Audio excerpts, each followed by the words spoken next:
Hey guys, Bionic Who here, and welcome back to episode 2 of Lormus. Now, last time we talked about reading the materials category in our bag, and so as you can see, all of that has been read, and so now we will be moving on to our dishes category. I'll probably be doing a little bit of character development items too, just because it looks like we don't have a whole lot of food stuff to go over, but I could always be wrong. We shall see. Alright, to start off with, we have the apple. First of all, it restores 300 HP for a selected character. It is crisp and fragrant, delicious raw, and made into wine. Next, we have the Sunsetia. I think this fruit almost kind of looks like a mix between a pear and a mango. This one also restores 300 HP for the selected character. A plump fruit, beautiful like the sunset, that is abundant across all of Teyvat. It has a curious sweet aroma and is able to energize an individual. Awesome. Next, we have the Monsad Hash Brown. Restores 32% of max health and an additional 1250 HP to the selected character. That is really nice. A fried cake of mashed potatoes, a bit of pine cone helps give it a nice crunch, and great with a bit of jam. Loved by people of all ages. Ooh, I kind of want to make that. There was a while ago where I looked into different dishes from Genshin Impact and thought about cooking them. So if I ever do, maybe I'll make a little short about it and be like, hey, look, I made this thing. And then give a shout out to whatever YouTube channel did it before me because I'm not that creative to try and come up with my own recipes. Next, we have the Sweet Madame. It restores 22% of max HP and an additional 1200 HP to a select character. Honey roasted fowl. The honey and sweet flowers come together and complement the tender fowl meat. Next, we have the stir-fried fish noodles. The stir-fry fish noodles restore 20% of max health to a selected character and regens, meaning a character will gain back points um, of health regularly about every 5 seconds within 30 seconds. So they would gain about, let's see, so we have, I'm pulling up a calculator. So if they're getting 390 per every 5 seconds for 30 seconds, that means they get it 6 times in 30 seconds, which means your characters can get a max amount of 2,340 HP in that 30-second time span, with the addition of the 20% health. A main dish with an intense flavor, uh, created with stir-frying rice noodles, par-cooked fish, and various side dishes in the wok on high flame. The noodles, having absorbed the flavors of the various ingredients, are springy and smooth to the taste, making this dish a big hit with the diners. Again, all these are making me hungry. Good thing I have Christmas meals coming up soon, because those will be able to help quench my hunger for these. Along with that, we have this special dish that I think we actually read about before, because I was very confused about it. Next, we have this delicious radish veggie soup. It restores 10% of the max HP of the selected character and regens 300 HP every 30 seconds. Radish-based vegetable soup. The clear aromas are perfectly accompanied by a sunny summer afternoon. This one makes me happy. I love shrimp. Shrimp is one of my favorites.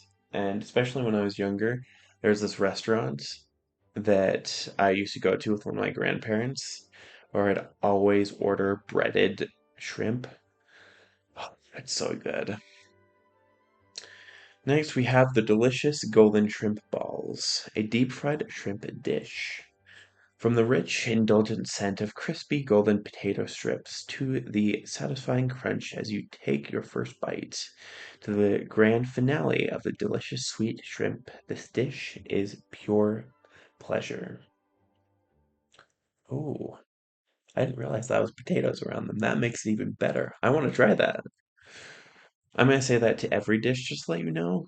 Probably because I'm hungry. But this dish revives a character and restores 1500 HP.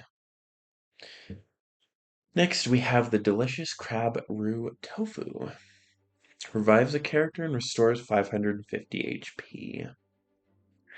A dish with a tender mouth feel. The tofu is so tender that it might break if you blow on a spoonful of it. Each granule of the crab roux is plump and filled with crab oil that oozes out onto your lips the moment you take a single bite. Chewing is not needed at all. The food travels down your gullet in a flash, leaving nothing but the memory of its fresh flavor. Ah, I'm seriously gonna have to eat something after this. I'm like so hungry now. Teyvat fried egg.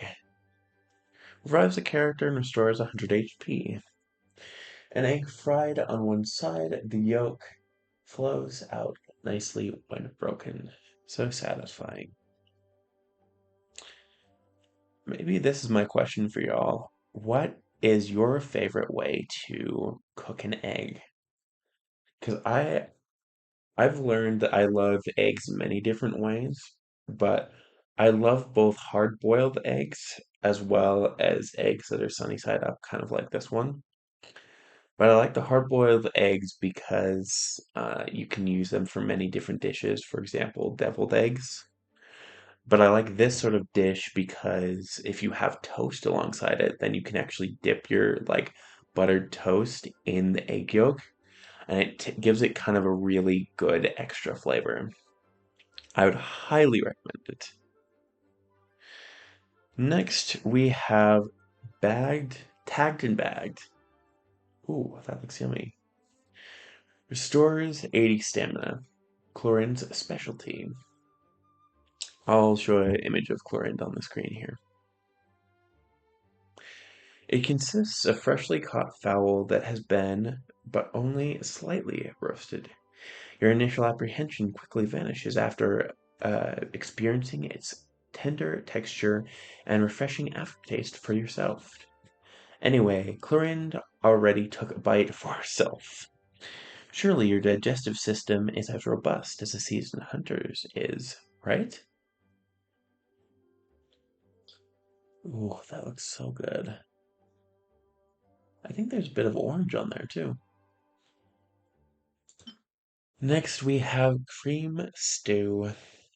Decreases all party members' sprinting stamina consumption by 20% for 900 seconds. In co-op mode, this effect only applies to your own characters. A meat and vegetable stew. The thick juices taste great with the tender meat and vegetables. Next, we have lotus seed and bird egg soup. Decreases all party members' sprinting stamina like the last dish. A steamed bird egg dish. This clear golden colors of the egg custard have been embellished with several lotus roots. Regardless of whether it is a breakfast or a post-meal snack, its superior nutritional value can greatly nourish the body.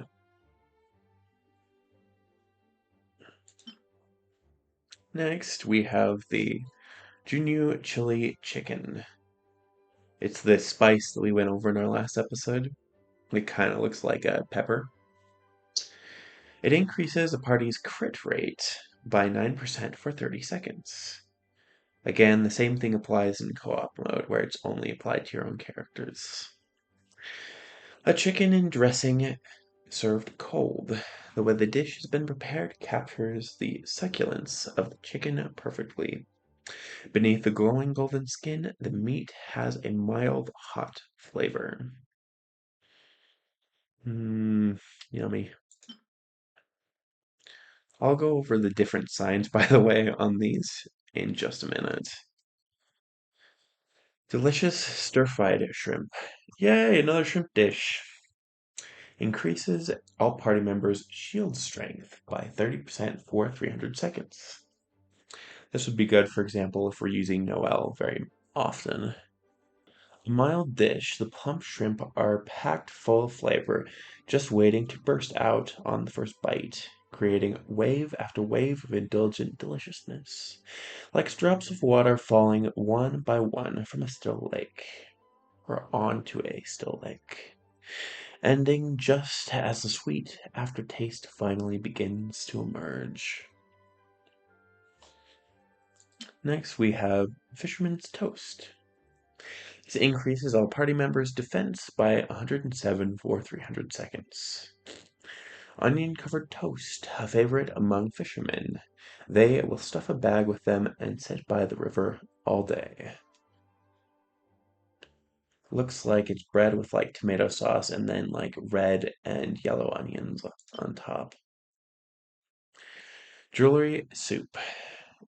Again, increases defense by 107 for 300 seconds. A simple vegetable soup with snapdragon, tofu, and lotus seeds are put into a boiling pot and simmered. Jewel soup earned its luxurious name from the look of the ingredients used, but contrary to its name, the soup is commonly prepared and served in ordinary households. Ooh, that looks so yummy. And then lastly, we have the gyuhua fish and lamb soup. Same as the defense of the last two dishes. An ancient dish long recorded throughout history. Fresh fish and mutton are stewed together with the tenderness of the fish and the juiciness of the lamb blending, transforming the dish into a true delicacy.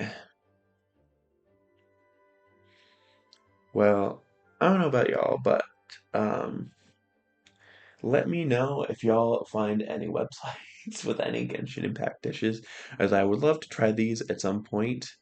And once again, I will let y'all know if like I do decide to cook some of these dishes while following the recipe from another YouTuber's videos, because I have seen something like that before. But last but not least, I'm just going to go over real quickly the different signs on these. And I think we might be able to see them on the filter. No, it's this. And no, it doesn't tell us. So the plus sign will always be healing item, and then the double plus means that it's a healing over time. This little wing thing that is what is used as a revival item. The kind of muscly guy one either reduces stamina consumption or gives you additional stamina. The sword one adds to your attack or crit rate usually, and then the shield one adds to your defense, or sometimes even can increase the health of your characters for a temporary amount of time. But I think that is going to be it for now. I know that I said I would probably go over some weapons or some other materials, but again, these are short episodes, and I'm realizing very quickly that I want to spend about a page for each episode. But for now, I would say thank y'all so much for watching this second episode of Lormus. I hope that y'all did enjoy, and I will see y'all on the next episode. Thank you so much, and goodbye.